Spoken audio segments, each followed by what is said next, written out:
hand? Absolutely. Will I be doing it anyway? Of course I will, because I have never used gouache paint before, and this is probably the most popular gouache set that I have seen roaming YouTube, roaming TikTok, anywhere in the world. I have seen this, and in all of its fun colors. So this week on my channel, we are going to be putting this gouache kit to the test for a total amateur, someone who's not really a genuine fine artist, and we're gonna be creating some art with this Himi gouache paint set. It has 18 colors.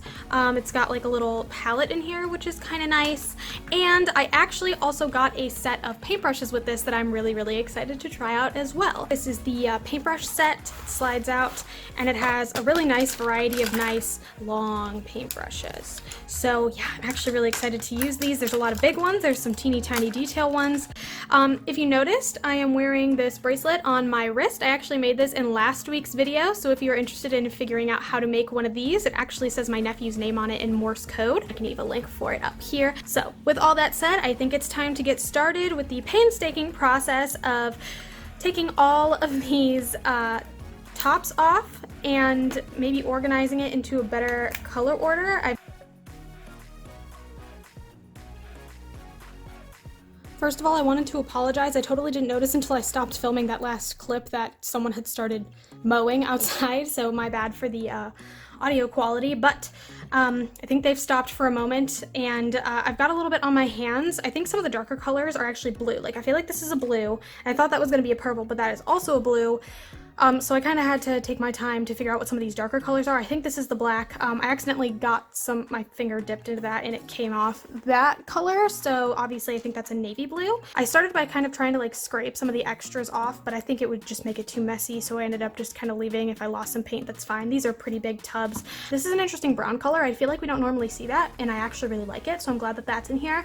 And these two colors I feel like they're just super vibrant, and for some reason these two stuck out to me a whole lot, this like tealy color and this not quite like hot pink, which is I feel like where a lot of paint palettes tend to lean, but more of like a fuchsia with like a mauvey undertone.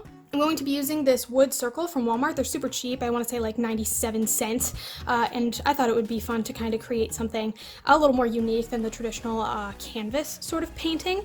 So yeah, I'm really excited to try this. I'm going to go grab some mixed media paper because I think that's all I have that would suit to the paint. And yeah, we're just going to get to swatching. Alright, I ended up finding this piece of canvas from when I did a Dollar Tree loom tutorial a while back. I think everything swatched really well. I'm still kind of confused by the whites. I think I accidentally didn't clean off my brush enough, even though I circled it in the water and then rubbed it off here. So I think this one got a little bit of the brown in it. So they just gave two whites for mixing or whatever. Some of them are like jellier than others. Like the black is probably like the thickest. It doesn't really move or go anywhere. And some of them are like really liquidy. Like you can see like parts of the navy have like really watery kind of parts to it, which is interesting. It smells god awful. I don't even know how to describe it. Maybe like it has like a scent that's vaguely reminiscent of like a Velveeta mac and cheese, I guess. But that to me also smells foul, so I don't know, I'm not loving the scent of it. And I think certain colors smell worse. The greens in particular smell horrendous. And they just started mowing outside again. Alright, they stopped for a second.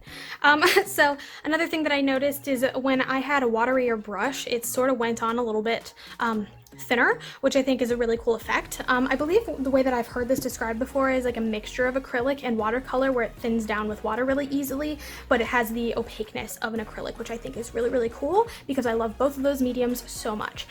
I think with these swatches, I'm ready to move on to the art piece, which is great because there's no sound in my hyperlapse and they're back to sawing something outside, I guess.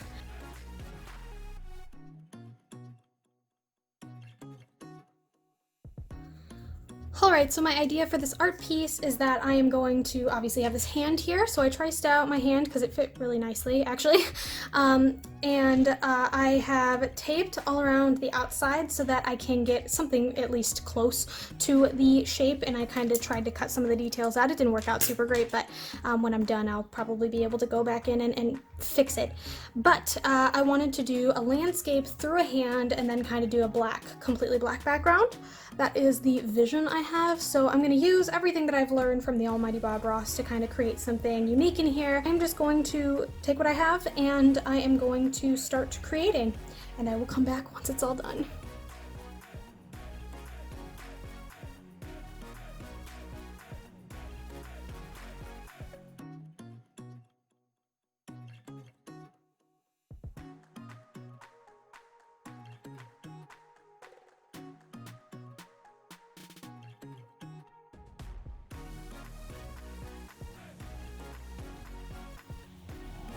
All right, she is dry. I added, obviously I'm not an artist, or I would have really thought about the fact that I have all these highlights on the front side even though the sun's back there, but I digress. I kind of made like a field of poppies that kind of lost their definition as they went back. I think the sky looks fine. I think the mountains look okay. Yeah, I just kind of threw some stuff together. Now it's time to start peeling off the tape and doing the outside. This is the best part.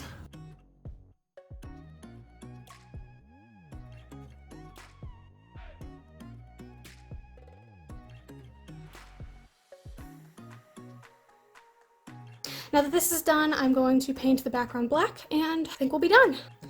Also, just some general updates before I keep going. These hold paint really, really well.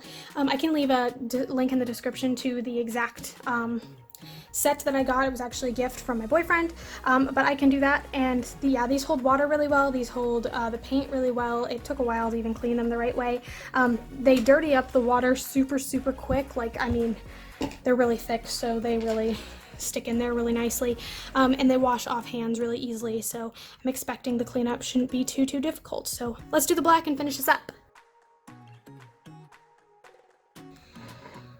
Alright, I think that is fully covered, and there is one more thing that I really want to do. I haven't done this in a while, but I have a ton of Mod Podge, and I was thinking it might be kind of cool to glaze just the hand part so that that's glossy, but the background is matte, because this does dry down matte. I'm also going to clean off all of this while that's drying, and then report back on how easy it is to clean up the palette part. So, I guess this is the palette part specifically, so I can remove that. So yeah, I'm gonna do that and come back when I'm done. All right, I don't want to talk about it, but I bumped into the Mod Podge as I was moving it around to like get all the bits and bobs, and I scraped a big chunk of it off because it wasn't dry underneath completely. So word to the wise, be careful. Here is what my palette looks like after washing it off. Man, that yellow did not want to come off. It does with a little bit of scrubbing, but I mean, as long as it's not thick and sitting anywhere, I guess it doesn't really matter that much. So I'm gonna pop that back in there, and this is basically my finished piece. And I'm kind of not upset about it because I ended up taking some of the chunkier bits off the top of the red here and kind of adding it in, and it gave it like a cool texture, and you can kind of see the shine from the inside of the hand. It's not a super noticeable difference, but I think it adds a cool little touch.